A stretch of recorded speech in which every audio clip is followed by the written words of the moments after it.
मैं हूँ रियाज अहमद। आप देख रहे हैं हमारा खास शो बातें दुनिया की। इस शो में हम आपको दिखाएंगे ईरानी हैकर ग्रुप हंडाला ने किया बड़ा धमाका।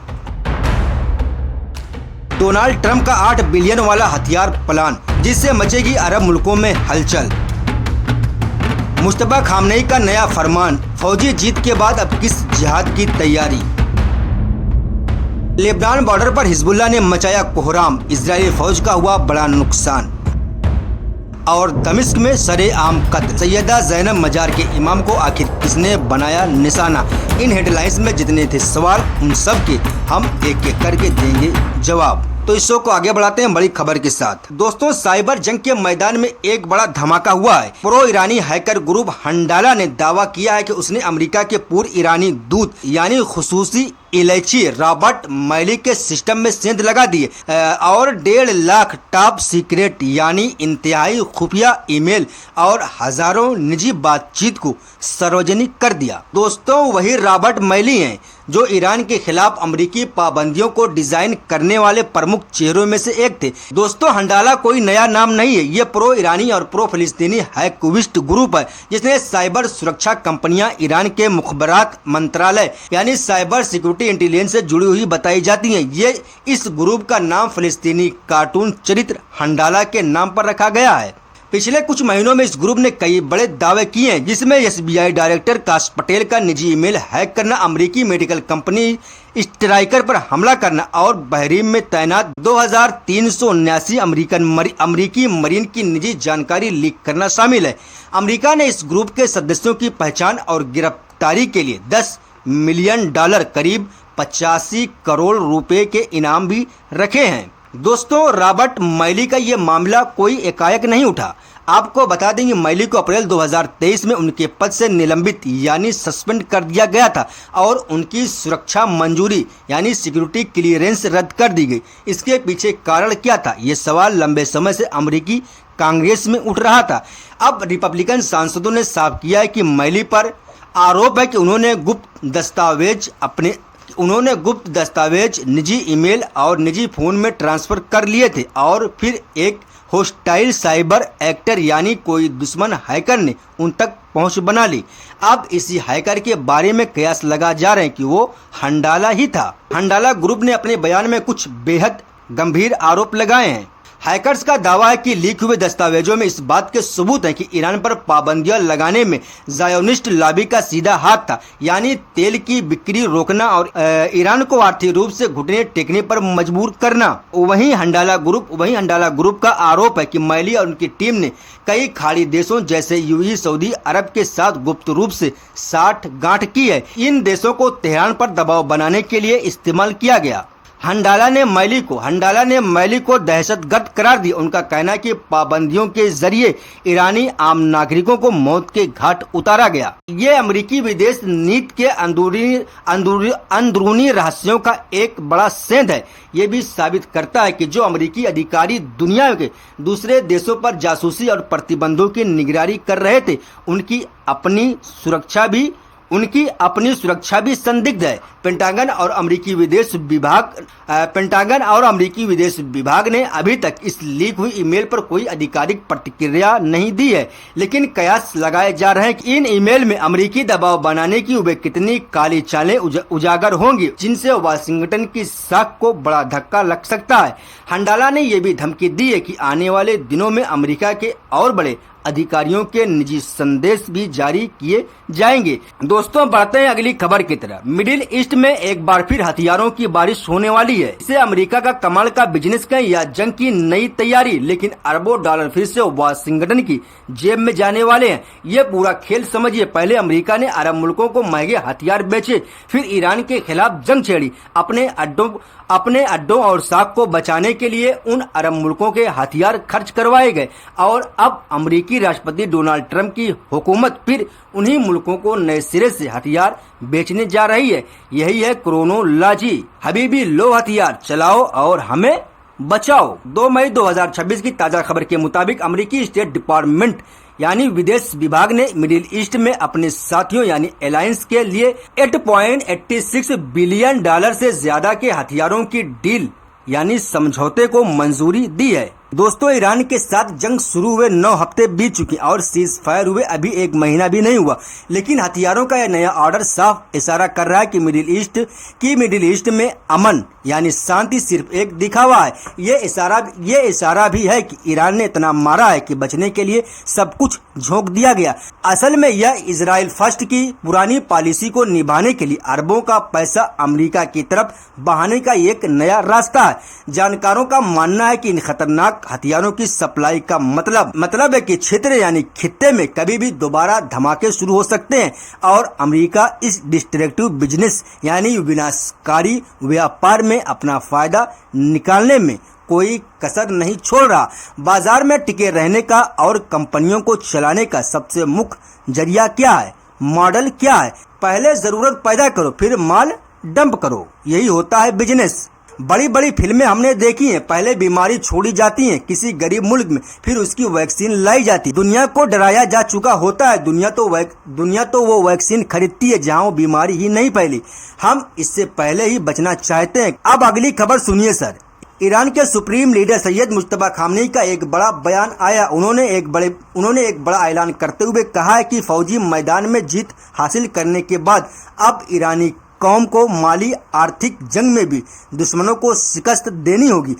सुप्रीम लीडर खामनेई ने अपना खत 1 मई को लिखा कि इस्लामिक रिपब्लिक ऑफ ईरान ने 47 साल से ज्यादा की जद्दोजहद और अल्लाह की मदद से दुनिया के सामने फौजी ताकत का लोहा मनवा दिया।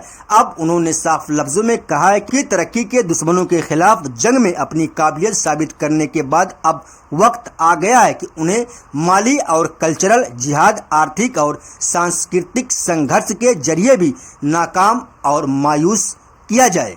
खामनेई का यह बयान ऐसे वक्त में आया है जब ईरान अपनी फौजी कामयाबी का जश्न मना रहा, लेकिन उस पर पाबंदियों के जरिए माली दबाव भी बढ़ा हुआ है। मुज्तबा खामनेई का ये पैगाम ईरानी कौम को हर मोर्चे पर मजबूत होने और दुश्मनों के मंसूबे को मिट्टी में मिलाने के लिए तैयार रहने का एक खुला इशारा है। दोस्तों, अब सुनिए एक मजेदार खबर। जब मैंने रात को इसे पढ़ा तो मुझे लगा कि जंग खत्म हो गई, लेकिन आप सुनिए और समझिए। मिडिल ईस्ट के जंगी मैदान से इस वक्त एक जबरदस्त खबर आई है। अमेरिका से डोनाल्ड ट्रंप ने ऑफिशियली तौर पर अमेरिकी कांग्रेस को ये इत्तला दे दी कि ईरान के साथ चल रही जंग अब खत्म यानी टर्मिनेट यानी समाप्त हो चुकी है। ये ऐलान ऐसे वक्त में आया है जब पूरे क्षेत्र में बारूद की महक अभी कम नहीं हुई। अमेरिकी फौजें अब भी वहां तैनात हैं और लगातार हथियार पहुंच रहे हैं। तो आइए समझते हैं कि 1 मई की रात को आई इस खबर के पीछे क्या मंशा है। देखिए, जंग खत्म करने का एक कानूनी तरीका लीगल वे होता है। अमेरिकी कानून के मुताबिक राष्ट्रपति को किसी भी जंग को जारी रखने के लिए 60 दिनों के अंदर कांग्रेस से मंजूरी लेनी पड़ती है। इस जंग को शुरू हुए आज 63 दिन हो चुके हैं, यानी वो मियाद समय सीमा खत्म हो चुकी। ट्रंप ने जंग को खत्म बताकर कांग्रेस में होने वाली वोटिंग और जवाबदेही से खुद को बचा लिया, सीज फायर को ढाल बनाया है। ट्रंप की हुकूमत की दलील है कि 7 अप्रैल के बाद से दोनों तरफ से कोई बड़ी फौजी कार्रवाई नहीं हुई, इसलिए अब इसे जंग नहीं माना जा सकता। हालांकि विशेषज्ञ यानी एक्सपर्ट का मानना है कि ये सिर्फ एक पॉज यानी विराम है, क्योंकि समुद्र में नाकाबंदी यानी समुद्री घेराबंदी और तनाव अब भी अपने उवरूज यानी चरम पर है। इलाके में फौजों की तैनाती बनी रहेगी, तो फिर ये कैसा एंड ऑफ दी वार है। दोस्तों, भले ही कागजों पर जंग खत्म हो गई, लेकिन ट्रंप ने साफ कर दिया है कि ईरान से खतरा भी बरकरार है। अमेरिकी फौजें मिडिल ईस्ट से वापस नहीं बुलाई जा रही। इसका मतलब ये है कि अमेरिका ने खुद को ये हक दे रखा है कि वो जब चाहे दोबारा एक्शन ले सकता है। ट्रंप ने एक बार फिर दोहराया है कि ऑपरेशन एपिक फ्यूरी ने ईरान की नेवी यानी समुद्री फौज और एयरफोर्स यानी हवाई फौज को मलबे में तब्दील कर दिया।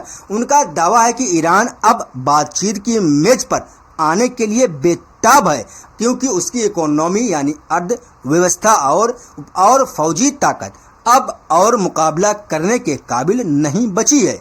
वाशिंगटन में इस फैसले को एक कानूनी चाल माना जा रहा है। सवाल उठाए जा रहे हैं, अगर जंग खत्म हो गई तो ईरान के बंदरगाहों की नाकाबंदी क्यों जारी है? यह इशारा है कि जंग का सिर्फ एक चैप्टर बंद हुआ है, लेकिन टकराव का अंदेशा अभी पूरी तरह खत्म नहीं हुआ है। पूरा लुब्बो-लुआब ये है कि डोनाल्ड ट्रंप का ये कदम साफ करता है कि अब इस पूरे मामले को अपने हिसाब से हैंडल करना चाहते हैं, बिना अमेरिकी कांग्रेस की दखल अंदाजी के। जंग खत्म होने का ऐलान असल में एक ऐसी डिप्लोमेटिक चाल है जहां अमेरिका अपनी फौजें भी वहां बनाए रखेगा और किसी कानूनी झमेले यानी कानूनी परेशानी में भी नहीं फंसेगा। अब देखना यह है कि ईरान इस नए हालात पर क्या रद्द अमल देता है और क्या ये सीज फायर वाकई एक मुकम्मल अमन यानी पूर्ण शांति की तरफ जाएगा या नहीं। समझिए 60 दिनों की म्याद की डोनाल्ड ट्रंप ने लिखित में दे दिया एंड ऑफ द वॉर। हम तो लड़ ही नहीं रहे तो हमारे इस फैसले में अमेरिकी संसद में कोई वोटिंग नहीं होगी। अब उसने ये ऑफिशियली प्रेसिडेंट ऑफ अमेरिका लिख के दे दिया। अब उसके बाद परसों से फिर हमले शुरू हो जाएं तो कहेगा ये तो second phase of the war, जंग का दूसरा चरण ये तो दोबारा इसने शुरू की, हमने तो बंद कर दिए, अब वो फिर 60 दिन चलेगा। दोस्तों अमेरिका ईरान को पूरी तरह से तोड़ने के साथ साथ चीन की तरक्की को रोकने की पॉलिसी पर भी लगातार बढ़ रहा है। अमेरिका ने ईरान और चीन के बीच तेल के कारोबार को रोकने के लिए नई पाबंदियां यानी नए प्रतिबंध का ऐलान कर दिया है।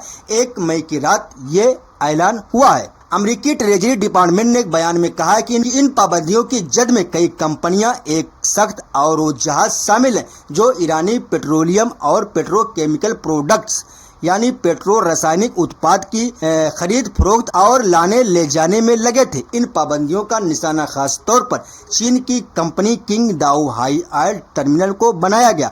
अमेरिकी ट्रेजरी का इल्जाम यानी आरोप है कि इस कंपनियों ने पाबंदियों के बावजूद ईरान से करोड़ों बैरल कच्चा तेल इंपोर्ट किया है। अमेरिका के मुताबिक इस कंपनी ने बेहद चालाकी से जहाजों के जरिए तेल ट्रांसफर करके तेहरान तक अरबों डॉलर पहुंचाए।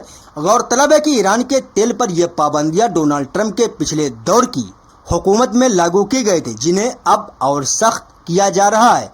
दोस्तों अगली और बड़ी खबर लेबनान से है, जहां इजराइल जबरदस्त तबाही मचा रहा है। लेकिन खबर है कि हिजबुल्लाह के हवाले से कि उसके लड़ाके ने लेबनान की जमीन पर मौजूद इजरायली फौजों पर ताबड़तोड़ हमले शुरू कर दिए। इन हमलों में दक्षिणी लेबनान में कई फ्रंट खुल गए।